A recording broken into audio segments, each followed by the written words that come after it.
जिंदगी में हम अपने अंदर उठे हुए प्रश्नों, बार बार उठे प्रश्नों और सवालों से इतने परेशान हो जाते हैं कि उसी के इर्द गिर्द हम घूमते रहते हैं। अपने से सवाल और अपने से जवाब, ये हमारा चलता रहता है, जो हमारे मस्तिष्क में अशांति पैदा करता है। हम कभी नहीं सोचते कि आखिर ये प्रश्न क्यों उठता है और इसका जवाब हम ढूंढने लगते हैं। आज की कहानी इसी से संबंधित है कि हम जानने का प्रयास करेंगे इस कहानी से। जैसा कि मैं अक्सर बोलता हूँ आप लोगों से कि कहानियाँ हमारे ज़िंदगी की एक आईना होती है, जो हमें बहुत प्रैक्टिकली हमको समझाती हैं कि हम इन चीज़ों में, इन अवसाद में कैसे फंस जाते हैं। तो चलिए कहानी शुरू करते हैं। लेकिन उसके पहले अगर आप मेरा चैनल के बारे में नहीं जानते हैं या भी उसके विषय में आपको जानकारी नहीं है, या वो लोग जो नए जुड़े हुए हैं, उनके लिए मेरे चैनल के विषय से संबंधित एक छोटा सा वीडियो मैंने बनाया हुआ है। उसको ज़रूर देखें, जिससे कि आपको मेरे चैनल के विषय में जानकारी होगी और मेरे पुराने वीडियो भी आपको मिल जाएंगे। तो चलिए देखते हैं मेरे चैनल की क्लिपिंग।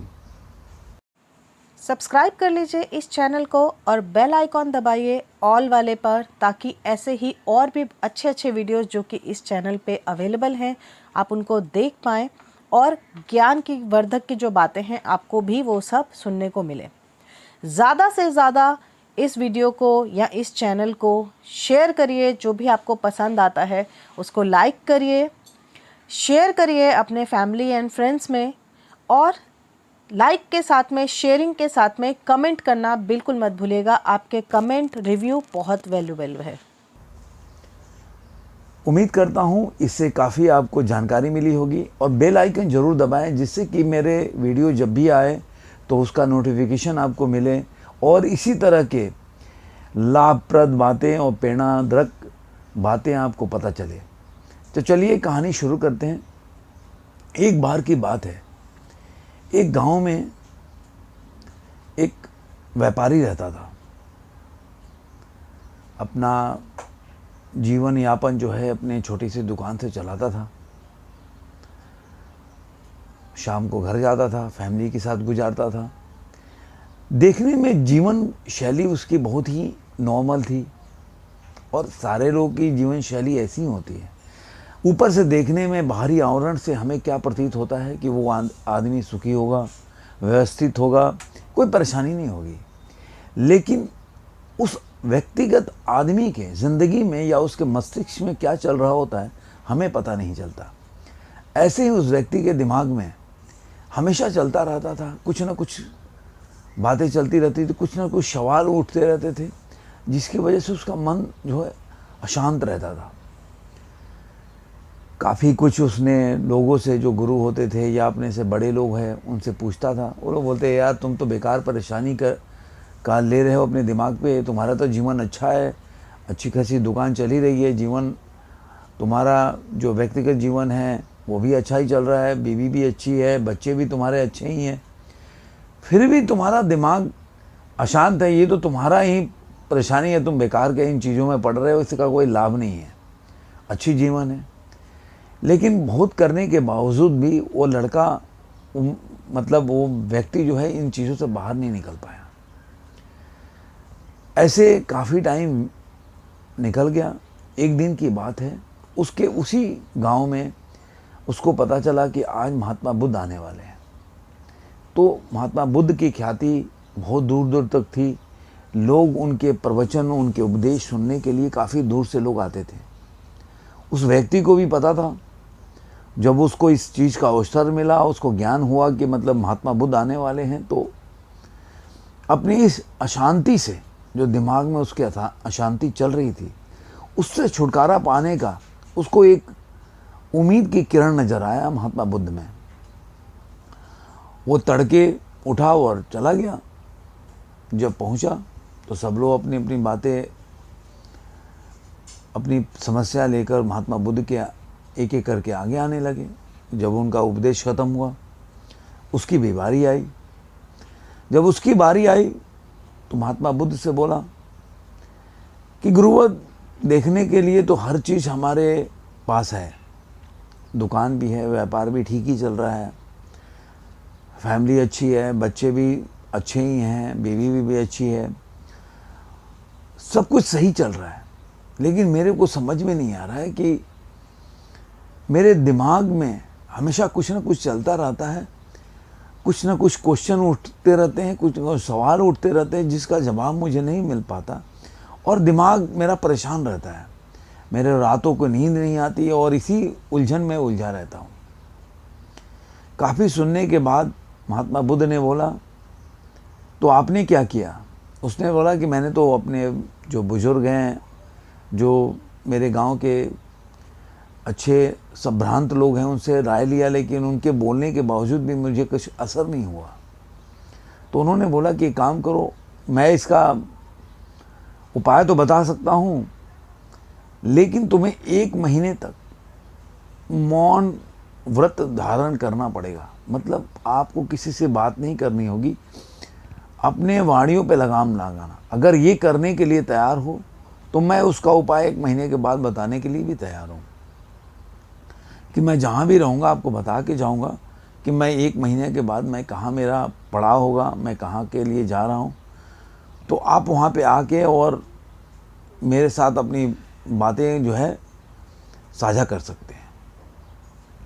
अब बंदा ने बोला ये ठीक है, अपने घर आया और जैसा कि महात्मा बुद्ध ने बोला था 1 महीने तक वो मौन व्रत धारण करने का फैसला ले लिया और शुरुआत कर दिया। धीरे धीरे जब शुरुआत होने लगा तो धीरे धीरे देखा कि उसके सवाल जो हैं उसके मस्तिष्क में उठते तो थे, लेकिन समय के साथ धीरे धीरे वो ख़त्म होने लगे। महीना पूरा हुआ।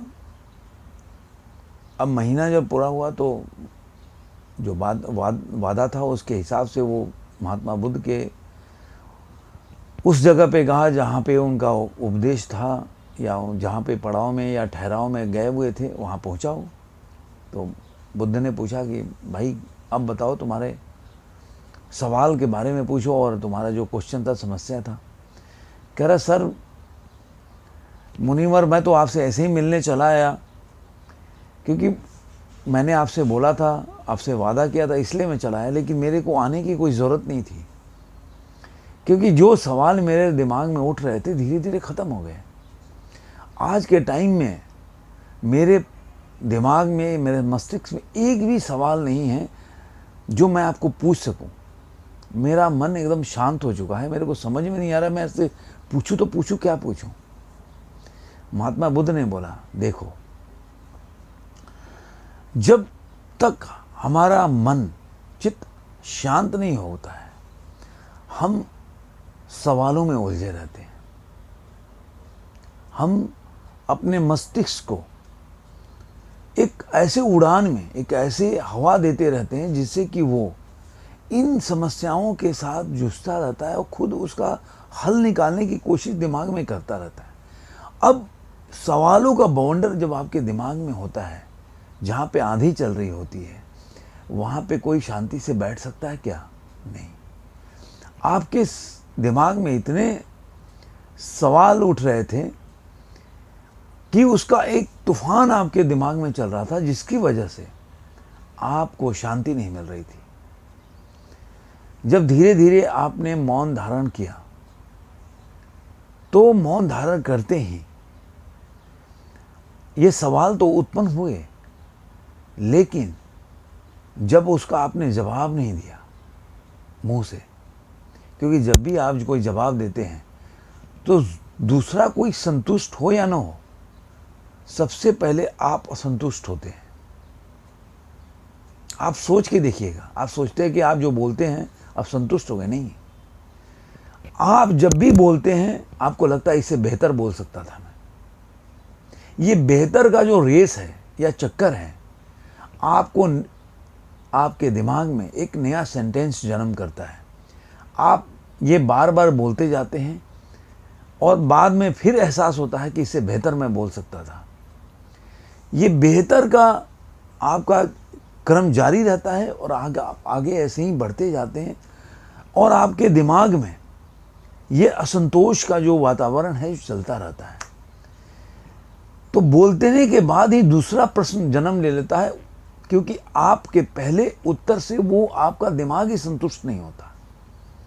तो जब आपने बोलना छोड़ दिया तो आपके जवाब के साथ आपके प्रश्न भी गिरने लगे और एक ऐसे मुकाम पे पहुंच गए जहां से आपके प्रश्न जो उत्पन्न होते थे वो भी निकलना छोड़ दिया। कई बार हमारे साथ ऐसी समस्याएं आती हैं, आप यकीन मानिए, आप अपने वाणी पे लगाम दीजिए और मन को शांत रखने का प्रयास कीजिए। अगर वाणी पे लगाम भी देना आपने प्रयास किया ना, तो धीरे धीरे आप ये देखेंगे कि आपके दिमाग में जो सवाल या जो उद्वेलन चल रहा है वो धीरे धीरे शांत होने लगेगा और एक आप बहुत ही निष्काम शांत के वातावरण में अपने आप को पाएंगे और इस तरह से आपका मस्तिष्क और आपका दिमाग एक ऐसे आनंद में डूब जाएगा जिसकी आप कामना करते हैं। उम्मीद करता हूँ ये वीडियो आपको अच्छा लगा होगा। फिर मिलेंगे किसी नए वीडियो में, किसी नए विचार के साथ और किसी नई कहानी के साथ। तब तक के लिए धन्यवाद। आज्ञा दी।